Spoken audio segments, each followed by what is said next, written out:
Oke.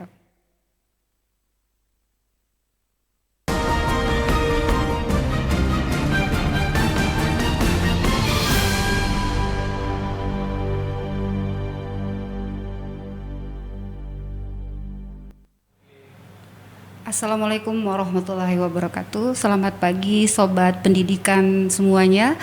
Alhamdulillah di pagi hari ini kita bisa berjumpa lagi di radio kesayangan kita, Radio Pendidikan Sumatera Selatan, radio milik kita semua.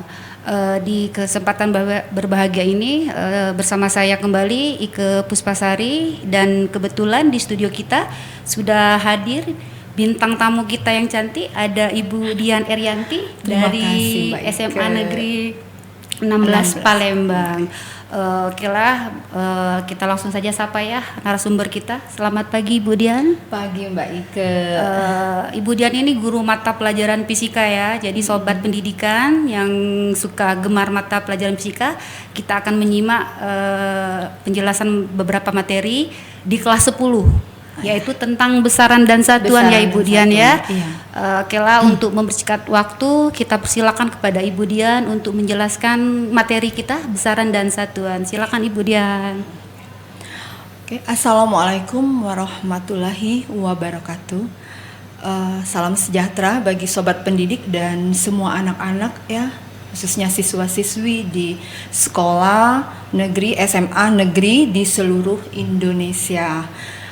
Kita jumpa lagi di acara ini bersama dengan saya Ibu Dian Erianti, yang dimana saat ini saya bertugas menjadi guru di SMA Negeri 16 Palembang.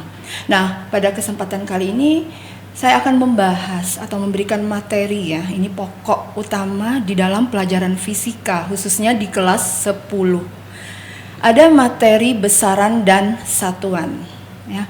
Kenapa saya bilang ini pokok penting ya, yang paling utama karena di dalam fisika kita harus mengetahui dulu lambang-lambang, simbol-simbol yang ada pada dalam materi fisika. Nah, untuk di awal kita akan mengetahui dulu definisi dari besaran. Jadi besaran itu sendiri diartikan sebagai sesuatu yang dapat diukur dan dinyatakan dengan angka. Jadi dia mempunyai nilai dan juga mempunyai satuan ya. Ya, Bu. Nah, sedangkan satuan itu sendiri adalah sesuatu yang dapat digunakan sebagai pembanding di dalam pengukuran.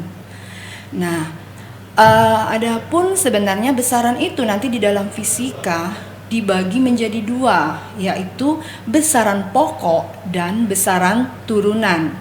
Besaran pokok itu sendiri adalah besaran yang berdiri sendiri tanpa diturunkan dari besaran yang lain, Bu Ike ya.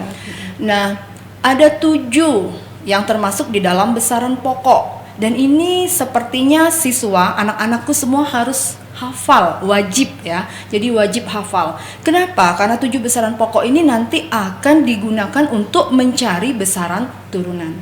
Jadi 7 besaran pokok ini adalah, yang pertama itu adalah jumlah molekul zat. Kemudian ada yang namanya, yang kedua itu intensitas cahaya. Yang ketiga ada waktu ya. Kemudian yang keempat ada arus atau yang lebih dikenal dengan kuat arus. Kemudian ada suhu dan ada massa, serta yang terakhir ada panjang. Nah, ini harus dihafal ya anak-anakku sekalian ya. Jadi ada tips nih untuk menghafal. Kalau Ibu selalu memberikan tips seperti singkatan ya Bu Ike. Jadi biar anak-anak kita lebih mudah paham. Nah, singkatannya itu jiwa SMP. Jadi ya baik SMA nanti maupun SMP kan nanti tetap belajar ya, karena di SMP sudah pernah diulang. Jadi biar kita SMA tetap mempunyai jiwa SMP, jiwa muda. Jadi lebih mudah untuk menghafal. Seperti itu ya Ibu Ike ya. Nah, setelah dari besaran pokok, nanti seperti yang sudah Ibu katakan di awal, ada besaran turunan. Nah, besaran turunan ini adalah, ini nanti bisa dilihat di slide saya ya, di tampilan ini. Besaran turunan itu ya adalah besaran yang diturunkan dari satuan besaran pokok. Jadi kalau kita sudah hafal besaran pokok, kita tinggal menurunkan satuan dari besaran pokok, maka didapatlah besaran turunan. Ada banyak kalau besaran turunan. Kalau besaran pokok kan hanya 7, makanya kita wajib hafal. Kalau besaran turunan itu banyak. Salah satunya contoh sederhana ada luas, ya, ada luas. Luas itu didapat dari panjang kali lebar. Jadi satuannya kan meter panjang, lebar juga meter, maka didapatlah meter kuadrat atau yang lebih kita kenal dengan meter bujur sangkal. Atau meter persegi ya Bu? Nah, atau meter persegi, benar ya Bu Ike. Kemudian nanti ada volume. Volume itu juga dari panjang kali lebar kali tinggi. Juga itu sama ya, dari meter kali meter kali meter. Maka satuannya adalah meter kubik, yang lebih kita kenal dengan meter kubik. Terus ada kecepatan. Kecepatan itu kan didapat dari perpindahan dibagi dengan waktu tempuh. Nah, perpindahan itu sendiri kan meter satuannya, satuan dari besaran pokok, dan waktu tempuh adalah sekon. Maka didapatlah satuannya adalah meter per sekon. Nah, sedangkan satuan itu sendiri seperti sudah dikatakan itu adalah pembanding ya, digunakan untuk pembanding pengukuran. Jadi satuan ini sudah mempunyai aturan baku. Jadi kalau kita punya satuan tuh harus ada aturan baku. Jadi yang kita gunakan standar internasional biar tidak berubah-ubah dari daerah yang satu ke daerah yang lain. Coba dibayangkan ya Bu Ike.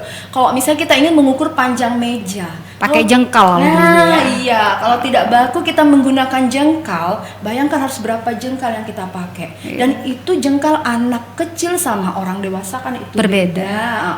Maka digunakanlah satuan yang standar internasional. Jadi mungkin materi kita yang Ibu sampaikan hari ini ya, biar anak-anak bisa lebih memahami, mungkin lebih enak ya belajar. Ibu harapkan ini bisa dipahami. Jadi mungkin sampai di sini aja materi yang Ibu terangkan, karena materi kita hanya besaran dan satuan. Mungkin bisa mewakilin pertanyaan sobat pendidikan di rumah, boleh Bu ya? Waktu saya sekolah dulu kan ada juga kelajuan Bu. Kelajuan ini kan kalau kita lihat satuannya sama, meter per sekon. Apa bedanya dengan kecepatan Bu? Oh iya, memang ya, kalau di kelas itu kadang bingung anak-anak karena memang ada kecepatan, ada kelajuan ya Bu Ike ya. Jadi gini, kalau boleh Ibu Dian berbagi ya, kelajuan itu sebenarnya adalah besaran skalar Bu. Jadi besaran skalar itu hanyalah besaran yang hanya mempunyai nilai tanpa melihat arah. Jadi seperti berapa, misalnya si Andi naik motor, jadi berapakah kelajuannya? Dia hanya misalnya 20 km per jam. Tanpa memperhatikan arahnya. Tanpa kita tahu arahnya kemana, ke selatan kah? Ke utara kah? Ya, dia menggunakan jadi dia menggunakan kelajuannya hanya 20 km per jam seperti itu. Nah, beda dengan kecepatan. Kalau kecepatan itu ada arahnya.